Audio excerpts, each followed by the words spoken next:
Welcome to the Shema Podcast, the podcast for the perplexed, where Torah insights, intertwined through personal stories, as well as interviews with leading Torah scholars, demonstrate the empowering qualities of Torah and mitzvot.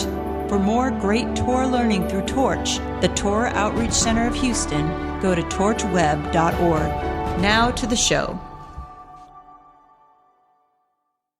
I have with me today Rabbi Cohen to talk about something that is of vital importance for every Jewish man, all my Jewish brothers, to understand. And before I bring them on to discuss this, I want to tell first what is it that I'm referring to, and also talk about my process of learning what this is and how to fulfill this very vital mitzvah. And the mitzvah I'm referring to is Bris Milah. Now, I always thought it was strange when I first started becoming religious and studying Torah 10 years ago that this very important mitzvah of circumcision was so important, so binding to the Jewish people. It didn't make any sense, because if God wanted us to not have a foreskin, then why not just make us without a foreskin? But I didn't really understand what this all was referring to. For one, I learned that because I had a circumcision, it was not a Bris Milah, because my parents didn't know any better, and they had a medical doctor circumcise me the day after birth. So I had to learn that that's not a Bris Milah. I had to go back and do that it's supposed to be done on the 8th day by a moil. I had to have a rabbi do this for me. But more importantly, what I've learned over the years is what this mitzvah means, what it is a symbol of, and what it represents is not what I was doing at all my entire life, especially as someone who was not religious. Growing up, never being exposed to Torah, I didn't understand any of these things. And the power behind Bris Milah, that covenant, is that we are elevating ourselves beyond the animal. We are having our souls take control and submit our will to that of our eternal, infinite Creator, and not act like an animal when it comes to these areas of sexuality. When I was growing up, I was very sexually active from a very early age. I did not know what the Torah teaches us, that there's an organ of our body. If we feed it, it'll become more hungry. And if we starve it, it'll become satiated. I did not understand that. So in my 20s, I dated for one sole purpose, and that was for the opportunity to have sex. And because I was constantly feeding it, it was always wanting more, different women. And then I also realized that the damage I was doing by looking at women as not being these holy neshamas in a body, but simply being there as an object for my own delights.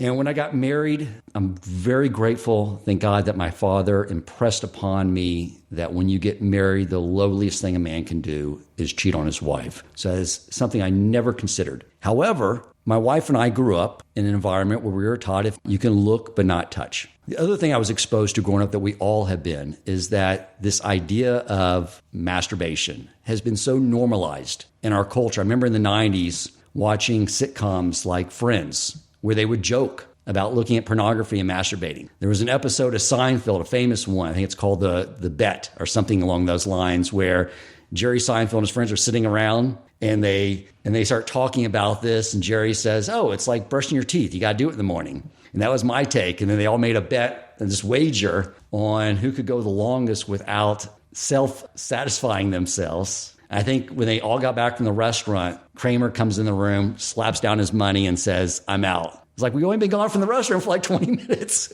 He's like, "I saw this woman on the way home." So that's what I grew up with. We all did. Many of those who have been outside the Torah observant community, and it's become so normalized. And so when I got married, I had such lust built up inside of me that my wife was not interested in satisfying that for me. So she knew I would take care of these matters.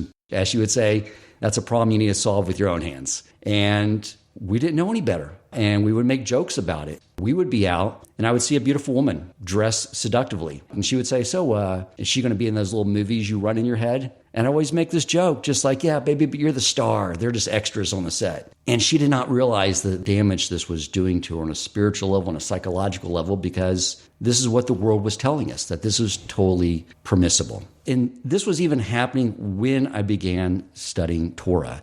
And I would come across, I remember a Talmudic verse that said, if something to the effect that if a man can't control himself in this area, it's better if his hands are chopped off. I remember reading that early on going, whoa, I don't like that. So I went to look for other opinions, and they're on there online, people that call themselves rabbis that would say in their blogs that was totally permissible, but these are not rabbis. They're people with the title rabbi. And I said, okay, I like their opinion. Because I couldn't imagine not being able to do that because it seemed like just this an urge that the body needed to release, like go in the bathroom. I couldn't imagine this. And I would come across text from time to time and I would just overlook it. And the other thing that really bothered me when I first started studying Torah was understanding that Hashem knows not only our actions and our words, but he knows our thoughts. That idea bothered me to no end at the beginning of my studies because I knew what my thoughts were many times. And I don't want Hashem in my mind when I wanted those just to be mine. But over time, as I began to study, and I started reading a book called The Garden of Purity by Rabbi Arush. And I got on a plane one day to return home, and I was reading this book. And now I was finally understanding what this meant and what I've been doing. Because the book, he sort of is very repetitive in a lot of the concepts by design, because it's sometimes we just need to hear it over and over again because our Yetzer Hara is just trying to get us to say, no, it's okay. Remember that one rabbi you read online, his blog, it's okay. But then I really started to understand the gravity of it. And I'm not an emotional guy. The first time my wife ever heard me cry was after our daughter was born. I went around after she gave birth, the nurses were preparing her, and she put her little hand around my finger, and I didn't even know what was happening to me. I just burst out in tears. My wife would always call me Spock from the character Star Trek, from the original series, because she said, you don't have any emotion. You just respond to everything analytically and without any emotional context. And so when I burst out in tears, she yelled out, what's wrong with my husband? What's wrong? Because she never saw me do that.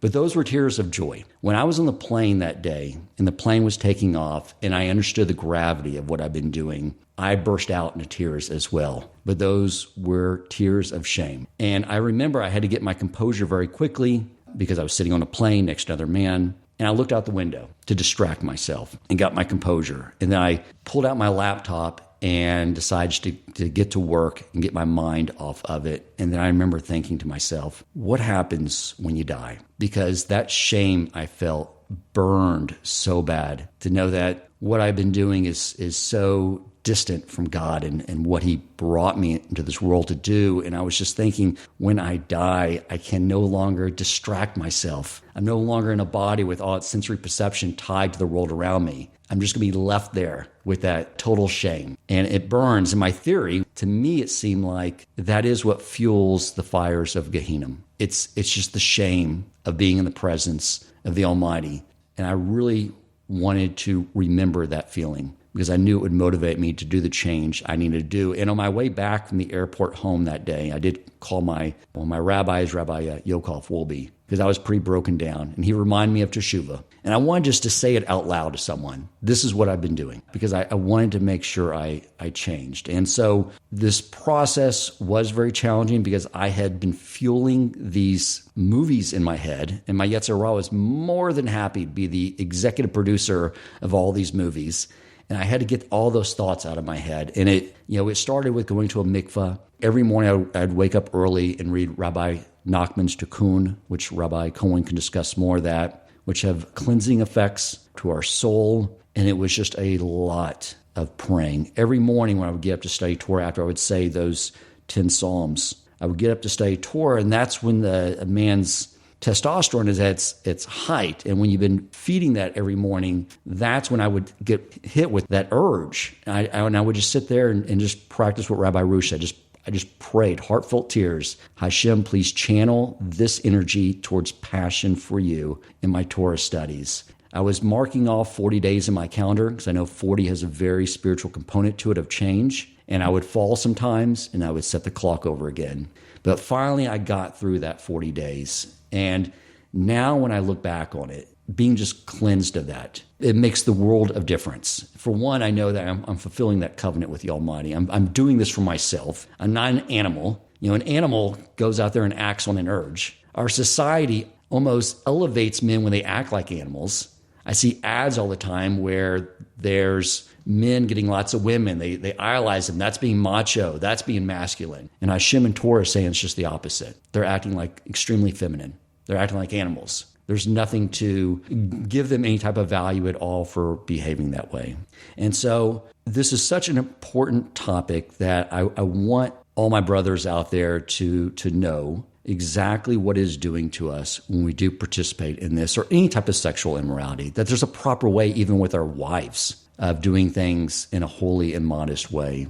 And to make sure that whether it's at that point in time when your soul is pulled from your body, you stand before the Almighty, I don't want any of you to ever feel the burning shame of knowing that you didn't have the opportunity to do teshuvah for this in this world. Or as we know, we're in the doorsteps of Mashiach, and I don't want any of us to get caught with our pants down, figuratively or literally, when it comes to this matter. So I will now bring on Rabbi Cohen. Rabbi, thank you so much for coming on to talk about this very important topic. Pleasure to be here. Thanks, Dan, for inviting me. It is a touchy topic, isn't it? Yes, indeed. Yeah, in the religious world, definitely it is so danced or so lightly upon, and the recesses really hardly spoken about, more like shoved under the carpet as much as possible. Even though nowadays there is classes that are going on around the world in order to help people, young and old, with this issue. And it is an issue. So yes, I do share a lot of the same experience, because don't forget, I was also not raised in the religious world, raised in the sunny beaches of California, where everything was basically open and everybody was running after everything, and whatever the skies will live in, whatever your eye sees, go after. And I also was not aware of the idea of keeping the covenant. We'll call it Shmirat HaBrit, keeping the covenant, guarding the covenant. Until I got to yeshiva. And even then it was a few months in when I was exposed to a text that also made me cry and probably, made me also shake to realize that, whoa, I had no idea that the Torah, how the Torah views this activity. Because of course nowadays, and it probably was then and it's more now, that the psychologist will say, and the world will say, this is a natural thing to do. It's part of your nature. It's what we do. And the Torah teaches that it's not so. And the inner reason why is because that science is not proven, but all of the Kabbalistic texts come and tell us that the seed of a man comes from the brain. It comes from the mind. It comes from the highest place. As a matter of fact, I think even also physiology, I'm not sure where I read it, in what book, that, at the time that there is an ejaculation, all of the body, as well as the mind, donates their best for the arrows that are shot forward, okay? In other words, it's a portion of yourself that you're giving over. And the idea here is that the mind and the body, this is potential life. The seed is called potential life, that it can impregnate. And even if, let's say, a person is with a woman who cannot get pregnant for whatever reason, there's still, we have handed down, that there's still a neshama, a soul that is created with this powerful act, because this is a unbelievable source or an energy of a life-giving process. It is in a certain way an ultimate giving, a man's ultimate giving of the self. He's giving his seed over to create the future, to create a person. So in doing that, if it's wasted and put not in the proper place, so then that's called wasted potential. So therefore, we have in Torah tradition something called tuma. The Hebrew word for tuma is literally translated as defilement, but it really is not the proper definition for tuma. Tuma really means this, a lack of life energy. So there's different levels of this lack of life energy. The most strongest lack of life energy is a corpse. Why? Because it had a soul in it, and the soul now has left the body, and nature abhors a vacuum. Instantly, that goes into this body is with this extreme lack of life energy. We'll call it a darkness or a tumah, and that makes it the highest level of tumah, okay, that we have, a corpse. And then there's lower levels of tumah. When somebody touches a dead lizard, that is also a lack of life energy. that this person has come in contact with. There's the woman in her cycle. The woman in her menstrual cycle, it's not that she's tuma, it's not that she is defiled, but really there was a potential life that is now running out, that is gone. That's the egg that is running through her body. It's not her per se, it's a lack of life energy. And the same thing goes by the seed of a man. Even though that there's probably, I don't know how many sperm cells come out that a person ejaculates, but it is still called a potential life. And so, therefore, there's going to be a lack of life energy if it goes definitely to the wrong place. I don't want to get into scary stories or scary stuff. But, interestingly enough, that Adam had a first wife. Adam had a first wife. I'm not going to say her whole name. We're not allowed to say. He had a first wife and her name was Lil. We don't say her whole name. We're not allowed to say her whole name. And because we are very subtle energies, and to say her whole name, well, we're going to be introduced to it. In any case, Adam and Lil, the first wife, had an argument. I won't go into the details of that argument. And basically what happened is, because of this little argument, God took Lil and took her out of the Garden of Eden. And then, of course, God had made Eve. And, of course, he made Adam to go to sleep. He created Eve from the side or the rib. And then, of course, Adam was joined with his flesh of flesh, bone of bone, with his wife Eve. Now, Lil is outside the Garden of Eden, seeing her ex get remarried. And I wonder what that would be going on in her mind. She's not too happy. Just to play it out in terms of the drama.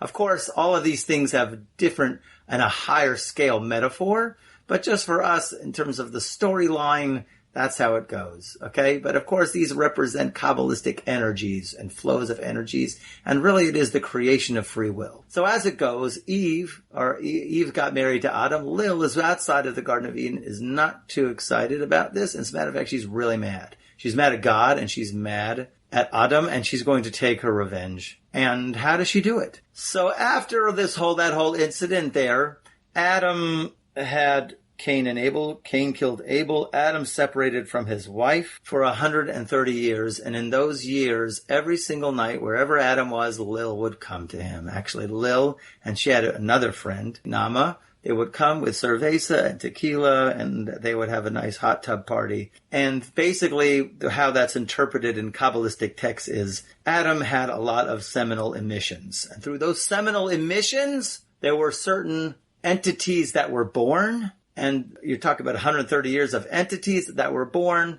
And the point of what I'm saying is that when the seed doesn't go into the right place, it doesn't mean, okay, it's dead, move on. There is some effect of that action. Like there's an effect of every single one of our actions. It happens to be in the spiritual realm, there's a huge effect to this action. It does give birth to something. And when a man is with his wife in holiness, and whether it's for the sake of having an actual child or not, then there's still a spiritual entity that is produced. And just to end it off here, to let you go to the next point, which is, it says when Abraham and Sarah left Haran, it says they brought the souls, all the souls that they made in Haran. And some of the commentaries bring down, what does it mean, the souls that they made in Haran? That means that every time that they were together, even though they weren't having any physical children, they gave birth in the spiritual realm to many, many, many, many, many, many, many children in the spiritual realm. And only later we find, actually, this is why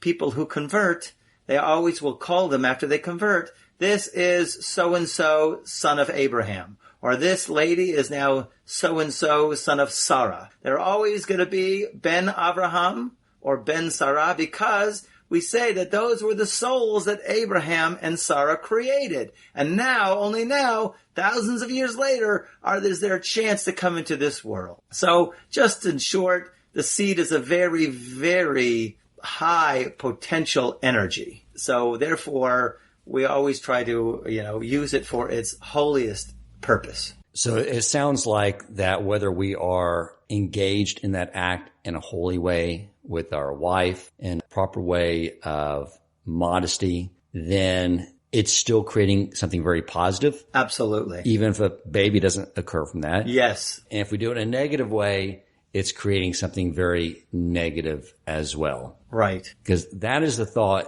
that I learned about, the idea that I learned about early on that really freaked me out. When I had to come and talk to Shauna and tell her how this was wrong, how I'm going to be going through this process, the damage I've been doing to her, talking about that apparently that Lil conceives with this spilt seed. And I told her, apparently I have, hundreds and hundreds of demon children, whatever they are, who never once got me a Father's Day card. But I have, thank God, a process for ridding them through Rabbi Nachman's Tikkun, through these processes. But, I did bring you on. I did want you to share what is happening in the spiritual realm. And yeah, it's a little scary, but I think that truth, understanding that, brings some gravity to anyone who's struggling with this to say, I need to change. And then we can talk about the path forward on how to go about breaking ourselves of this behavior. I know where I came from. I was in an all-out war. Okay, because I got to yeshiva when I was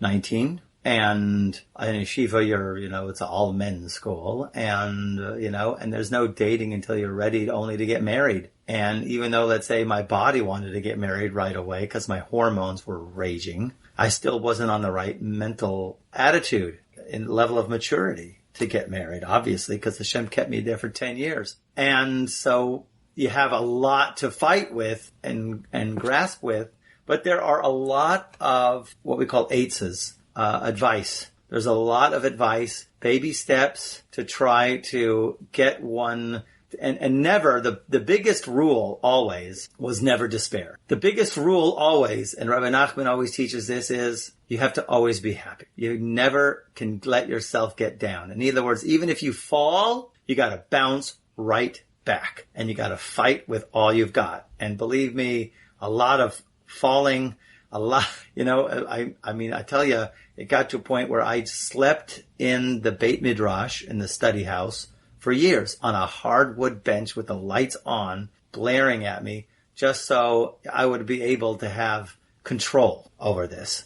That was kind of extreme. I don't advise it, but I'm telling you, there's always a path. But rule number one is, if you fall, you bounce back up. Never allow yourself get depressed. The evil inclination, that's the first thing, the greatest thing he wants you to do is to be despair and get depressed. So you have to always be resilient. Yeah, the Yetzer Hara sort of like me in my 20s. Like I was the guy that would, when I was out drinking with my friends, that would urge them on to do something really stupid for my entertainment. And then the next morning when I was bailing them out of jail, I'd be like, why'd you do that? That was stupid. And you're like, you're the one that told me to take that shot and go do that. I was that guy. That's it. Basically the Yetzer Hara is a jerk like that. It's like, yeah, do it. And then after you do it, it's like, man, you're really a pitiful individual for doing that. And you're like, you're the one that talked me into doing that. But that is the MO. And that is something I think you're right. It's very important to remember is staying joyful and moving forward.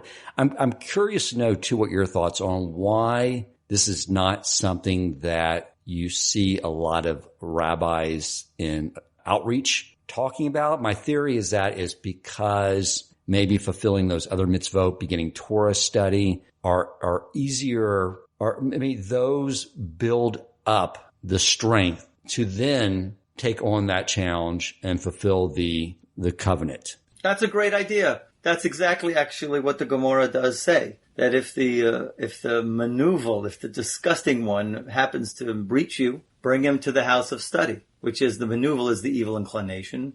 If he happens to hit you, so you got to turn yourself to Torah because Torah is the remedy against the evil inclination. So I would assume that yes, the rabbis most rabbis don't go head on to this because you're right. First of all, it's too big a mountain. You're talking about you're going against the entire world. People hear this idea of it being, guarding the covenant. That's like from somebody from outside would look at that at a surface way and say that's ridiculous. This is the way of nature. This is the way. So, okay, first you have to educate in Torah, and then they have to understand the potential that is in this act. And it is the holiest of holies, by the way. We do look at the house, a person's house, as being the mini temple, mini Beit HaMikdash. Your table is like the altar. Your kitchen is where they would slaughter the offerings. And actually, you'd light the Shabbos candles as like the menorah. And actually, in terms of every single chamber or place that they would have in the temple, it has its counterpart, the Holy of Holies that's in the temple where the Ark of the Covenant was.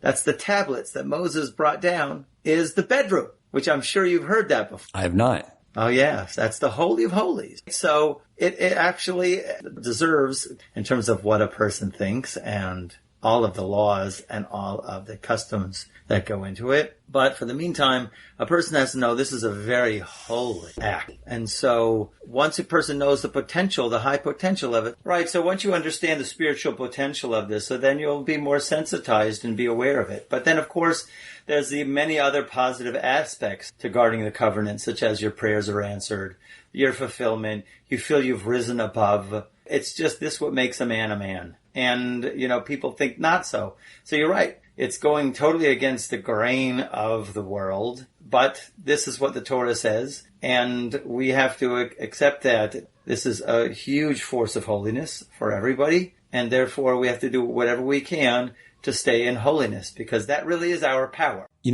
Even back when I was engaging in that, the reason it's not like any other bodily function is because that function only happens if you entertain thoughts. It can't happen in the absence of thoughts. And the thoughts always would become, more diminished. So that right there shows that there's something, obviously, it's not like some other bodily function. Yeah, so now you're getting into something else. You're getting into kind of like what areas or what advice can we start in terms of the path. So the first path really is watching the eyes, okay?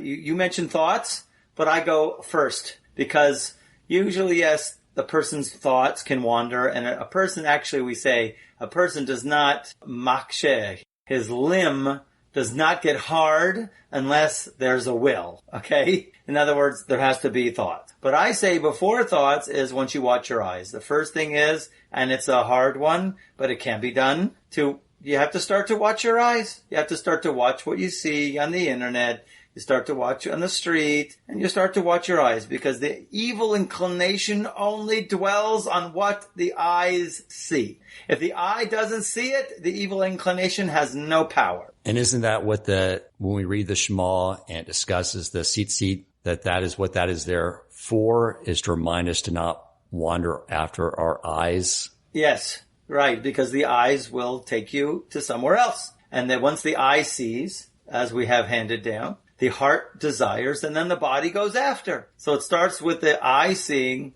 and then your thoughts. The eyes are the first project energy or capturer of energy that comes out of the mind. It's the first thing. So therefore, once you got it in the eyes, you've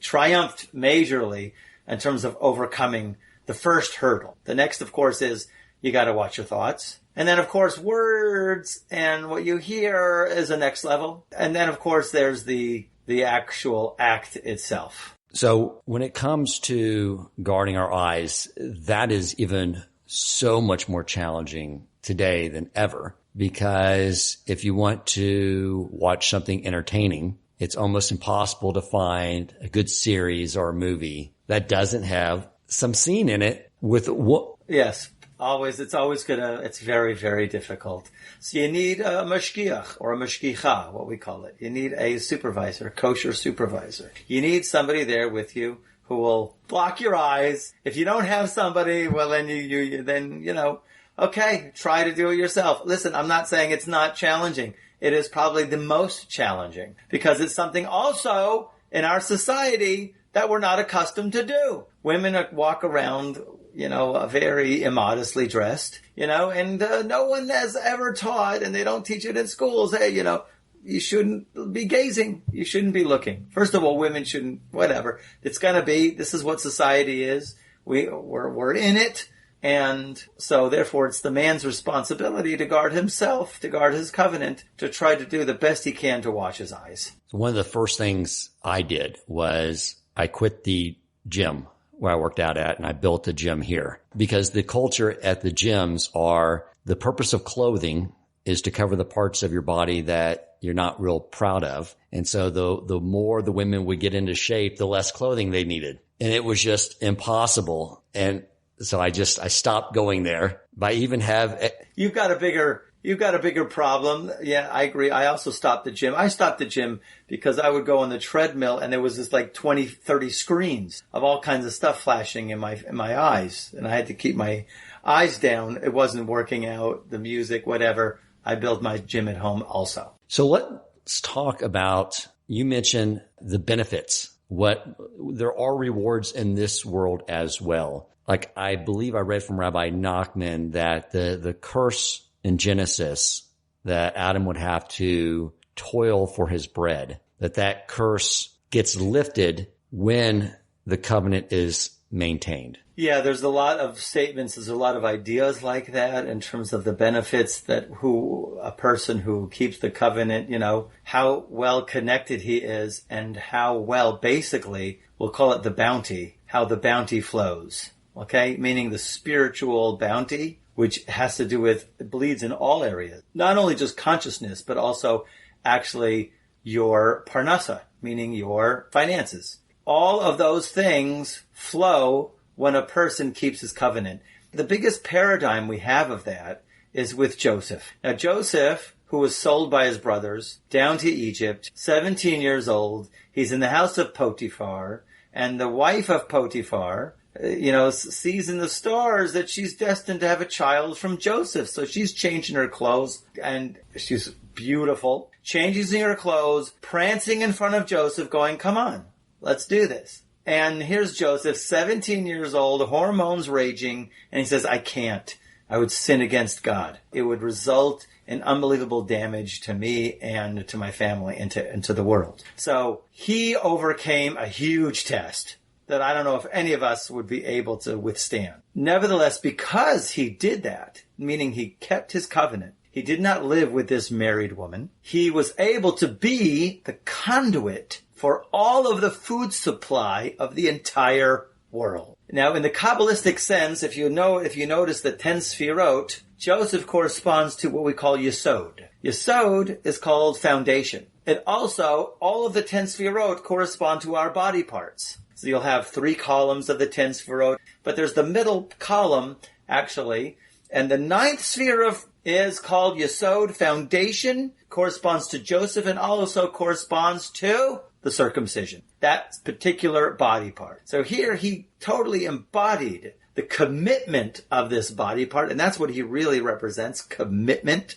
the energy of I am committed, and therefore, because of that, if you know how the spherotic realms and the realms from heaven and the cosmic realm, how all of the shefa, all of the abundance, all of the blessing flows down, it always throws through Yesod down to Malchut, the 10th Sphira, right, which is the feminine Sphira. So therefore he became the conduit of all of the energy of the entire world because of his level of commitment. So, in other words, the idea here is level of commitment will enable a person not only has a connection to God, not only he'll have unbelievable insights, not only will his prayers be answered, but also his finances will be in order. Beautiful. How does kosher play into this? Because I got rid of shellfish and pork very early, but I was still eating non-kosher meat and poultry. And to me, after I went through this process, I realized what can make this easier, it seems, will be to eliminate the non-kosher meat, the non-kosher steaks, because it has blood in it. And I just sort of reason that when you're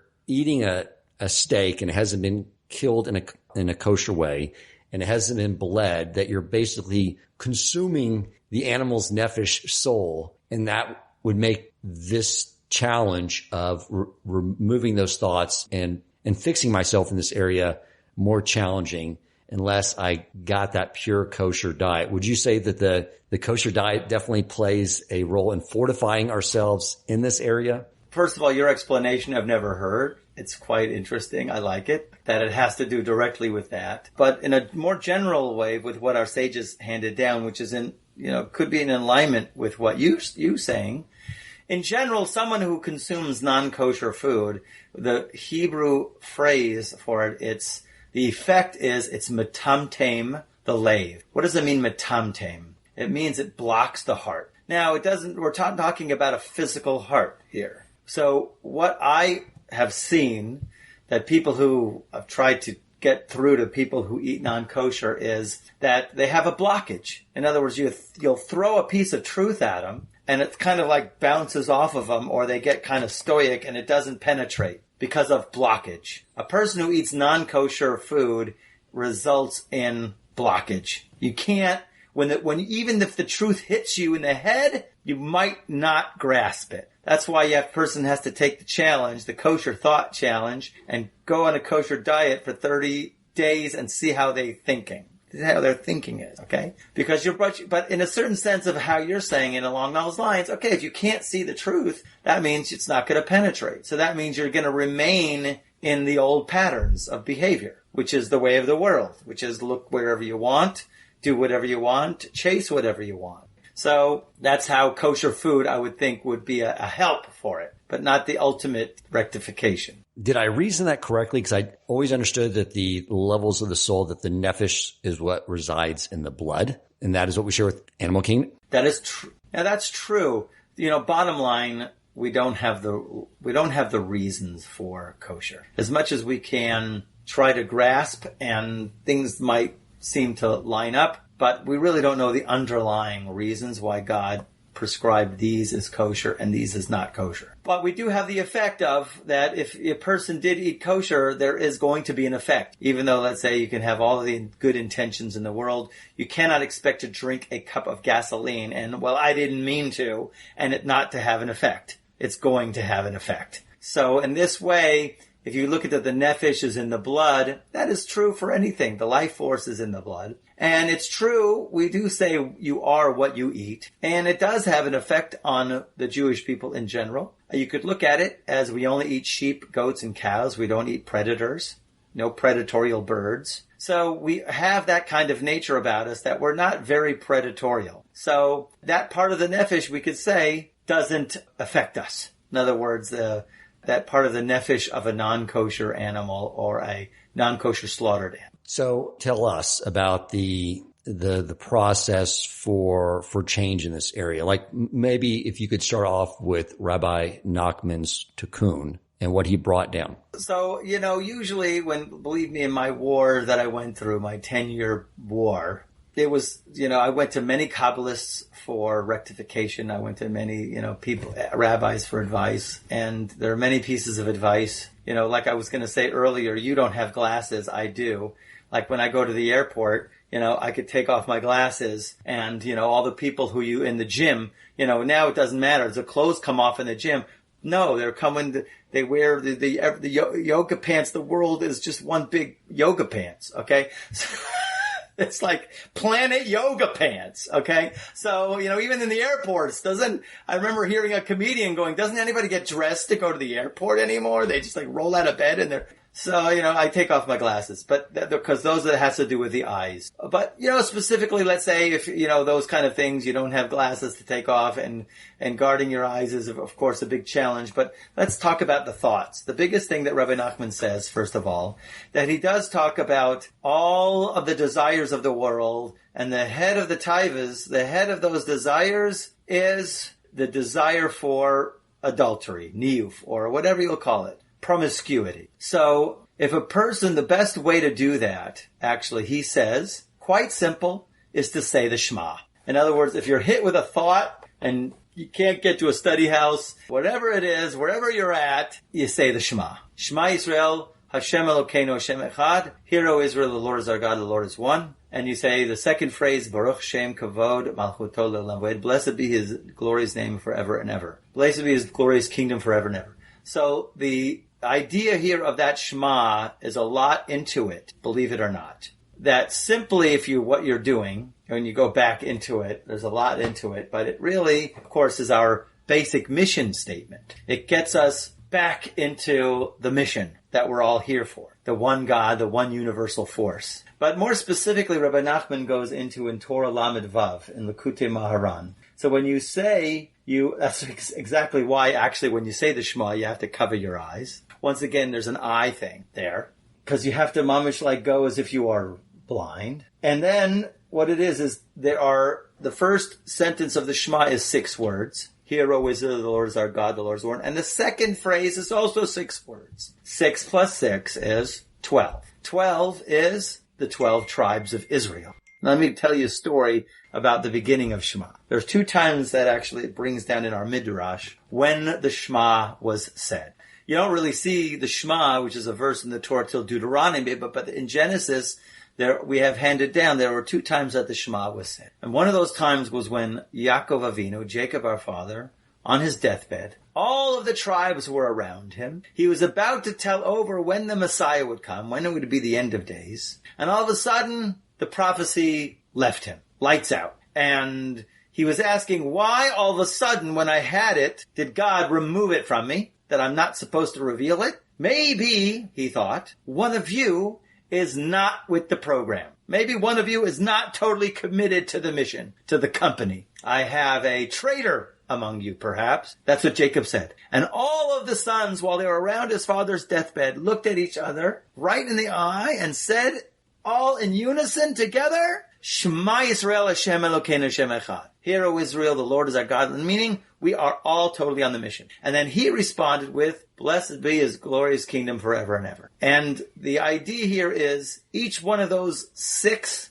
and 6 is 12, is the 12 tribes, basically. So when a person says Shema, he has to have in mind that he is taking his soul back up into the 12 tribes. Those 6 words. By the way, also, if you'll count the letters, there's 49 letters. If you count all of the letters of the 12 tribes, also 49 letters. So it's all lined up. So basically what it is also actually he brings exactly what really happens, because the language is quite sweet. So he says here, so a person has to block his eyes. Ki tikun zeh shel hirhu reznus shebala adam, because this rectification of thoughts of promiscuity, it comes to a man, that's the tikkun is, that he should say the Shema and Baruch Shem, because this desire for promiscuity comes from actually me'achiras damim, from actually the thickness of the blood. Once again, you're talking about the blood. It comes from the dirt, the schmutz that's in the blood. That's really, he says, more specifically in the Tikkun Zohar also brings this down, the Zohar in general. Mitachol, it comes from the spleen. Who is Lil? Lil resides in the spleen. Remember he talked about Lil in the Garden of Eden, Adam's first wife. Shu Shifcha Bisha. She also has another name. She's called Shifcha Bisha, the evil maidservant. Ima de Erev Rav. She's also called the mother of the mixed multitude, the mother of the Erev Rav. She Malchus HaRasha. She is the evil kingdom. So when a person says that, so what happens is he elevates and he takes all of the life force from her. And when he focuses on his ultimate mission, that I am here to be an expression of the one God in a holy mission. My mission is very holy. So that what happens is they take basically the force of Lil away from her. It's almost like taking the piece of meat out of the dog's mouth. You know, you're ripping it out of the dog so the dog doesn't have food anymore. You're taking the batteries from the matrix, and then the matrix naturally dies. Okay, that's probably the best metaphor. That's really actually how the dark side loses in the end. The dark side dies in the end. There's no more life force in it, and therefore it's gone. So when you say Shema, you're like sucking the life force out of the dark side, going into the light side, and boom. That is the biggest piece of advice that Rabbi Nachman says all the time. Yes, it works with anything, works with any thought at all, but specifically this thought. But he says, he goes on later, he says, this is only if you get it once in a while. If you get it too much, then you got to say the Shema with tears, which is a whole nother topic, to say the Shema with tears. But I will add this one thing. To say the Shema with tears, basically the commentary says that if you're in a state of sadness and you're crying for whatever reason, say the Shema then. And that what happens is they discovered actually in science something quite interesting, that tears of sadness, they looked at the tears and there's actually poison in the tears. So as soon as I heard that from somebody who said that there's poison in those tears, I said, that's Rabbi Nachman. Meaning the spleen, you suck the poison right out of the spleen and then it's gone. In other words, you took the juice right out of Lil. And therefore you've ended the force or the grip of the evil inclination. Just to go back just a little bit more, you did mention Rabbi Nachman's tikkun. Tikkun HaKlali is very important. To say those 10 Tehillim, always very important. I was told that's only for a nocturnal emission, an accidental kind of thing. But you know something? To say Psalms all the time is always good. And if you don't have a lot of time to say all of the Psalms, if you got only a time to say 10, so would be definitely a huge benefit, because he does say at the end, let's say it happened.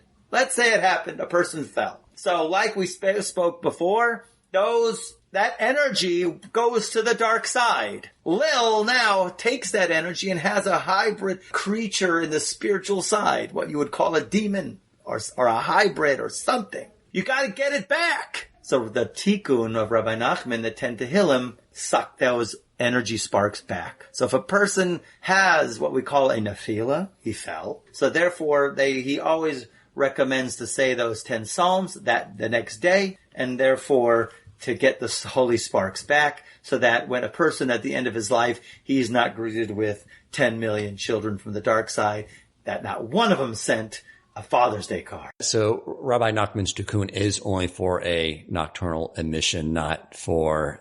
So it has been taught to me, but you know something? I would say this generation, we've fallen so low that you can't, everybody is caught up in habits. And of course, a person has to make as much as a fight that he can. He must, but these things happen. A person does fall, still say it. In other words, even if it's not a nocturnal emission, I would recommend a person to say it nevertheless. The Breslov say it every day. Every day after the morning service, every day everybody says it. It was my understanding that there's a psalm for each of the 10 Sephirot, and it's sort of like this, any negative stuff you have on you at a spiritual level, it sort of is a cleansing process. Absolutely right. So like I said, it takes the sparks. There are holy sparks in the seed. So you need to take, and they're caught in the dark side. Each one of the Tehillim takes it out from the 10 Sefirot of dark. What other words of wisdom would you like to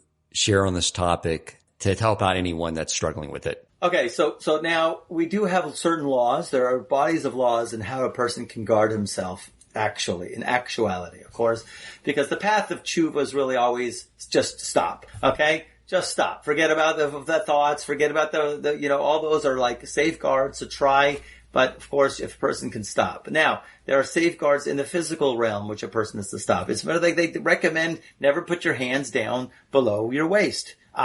People go to the bathroom. Okay, when you go to the bathroom, I'm talking about number 1, so a person should not hold his limb. Because you're holding your limb, you're going to stimulate it. So they recommend hold the crown of the limb, or do any other way, don't touch the limb. When you're in the shower and you're washing, try to also not to stimulate. We do try to do things not to stimulate. That's the thing. Not to engage in activity, not to look at things which could stimulate that activity, not to listen to things. All of those things go into just the safeguards for it. I also heard, and I've noticed this too, that just crude talk, like I'll be with guys from work and they'll be at a conference, we'll go to a bar afterwards. And a lot of times there's just crude conversation, which I know before I go into that situation, it's going to be there. And I heard that just even engaging in that, even just trying to placate the guys and listen to it, where they're trying to be funny, it's crude, that also is something that can have a negative impact in this area. Thoughts, words, and action. It's always that. They all have an effect on us. So your thoughts, your words definitely have an effect, and your actions, what you do with your hands. A lot of times, all of those 3 you have to safeguard, and all of them have an influence. Can you add any words with regard to spousal relationships? Because it's my understanding too, there is certain manners and times and ways to make sure that is a holy endeavor. That is such a monster topic at the end of this podcast. To bring that up now, that is so loaded. I'm telling you, I could give a podcast on this for years. See, seriously. Because like I said, it's called the Holy of Holies. And what a man thinks, you shouldn't be thinking about anybody else. That's one thing for sure. And, and there's a body of laws in terms of relations. That's a whole nother ballgame. I'll tell you what, Rabbi, that sounds like a nice teaser for a follow-up interview to do on that topic as well. So I do want to thank you once again for taking the time to speak with us today to share your wisdom on this very important subject. If you enjoyed this episode, please consider supporting Torch so they can continue to spread Torah wisdom to the world by making a donation at torchweb.org and clicking donate in the top right corner of the page.